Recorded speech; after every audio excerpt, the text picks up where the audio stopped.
This lecture introduces Walter Reckless's containment theory. This is one of the earlier social control theories. As a social control theorist, Reckless is interested in explaining why it is that people continue to conform to the norms. Why don't people engage in delinquency? I'm going to tell you that the textbook made a mistake in the discussion of Reckless's theory. I went back and I double-checked the textbook against Reckless's original article. When you're preparing for the quiz, be sure that you follow this PowerPoint rather than the discussion in the textbook. This was like the one error I found in this otherwise excellent textbook. Reckless argued that our likelihood of participating in delinquency is shaped by a set of external social factors that we face and internal qualities. Some people are going to be relatively insulated from the risk of participating in crime, while others are going to be at higher risk. Reckless argues that his theory is a middle-range theory. It's limited because it can't explain crimes that are the result of strong inner pushes, right? And these would be largely psychological. And it also can't explain crimes that are part of an individual's normal or expected role. So for example, when I was conducting my dissertation research, I met a young man who had grown up in a cartel family. And it was expected that he was going to participate in the cartel activities. And as a young guy, right, really young, under 16, he was charged with driving money from across state boundaries because it was thought that he would receive a lighter sentence if he was caught. Right? That's an example of a crime that would be part of your expected role. Reckless argues that each of us experience a number of what he calls pushes and pulls.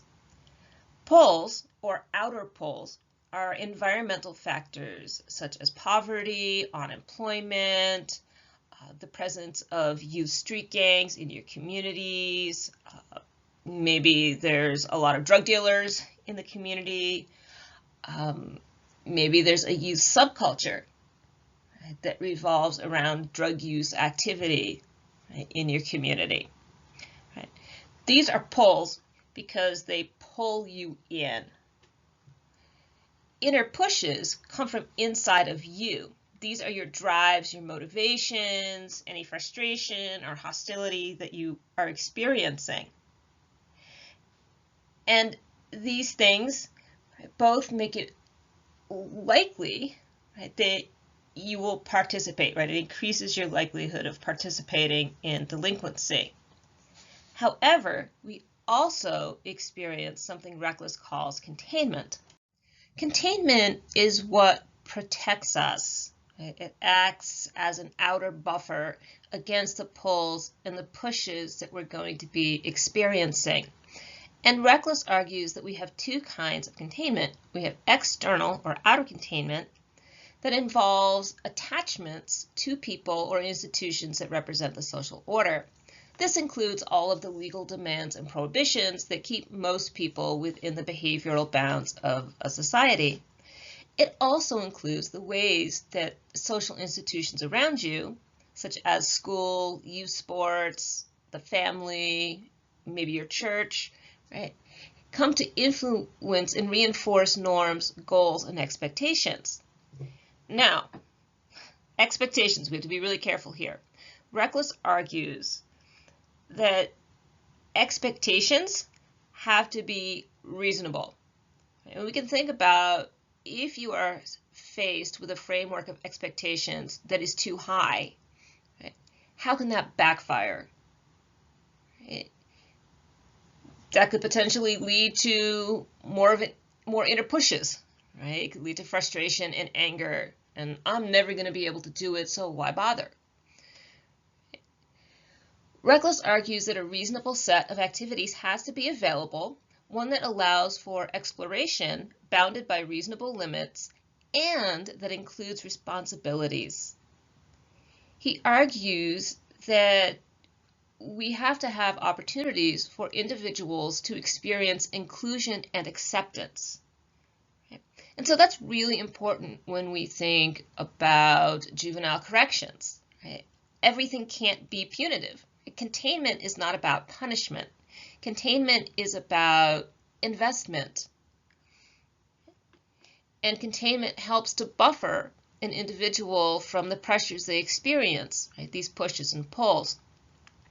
Internal containment includes things such as having a good self-concept, having goal orientation. It includes your degree of resilience, having a higher frustration tolerance, and your ability to retain norms.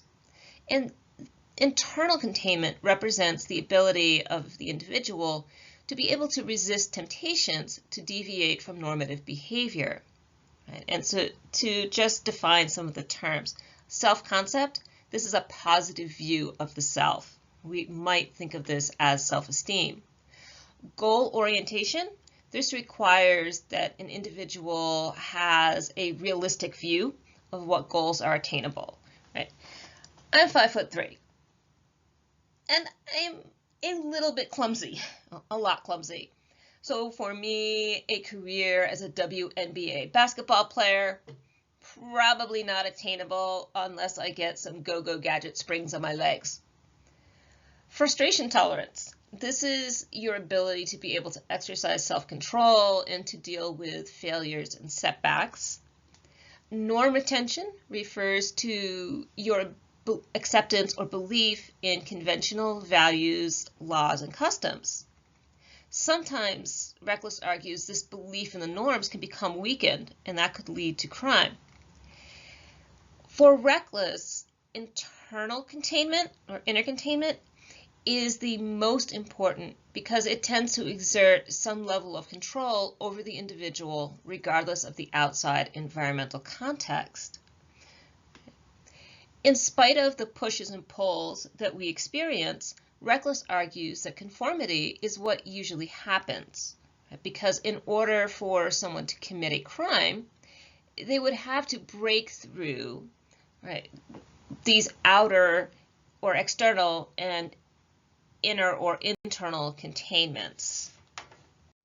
This is a schematic view of containment theory.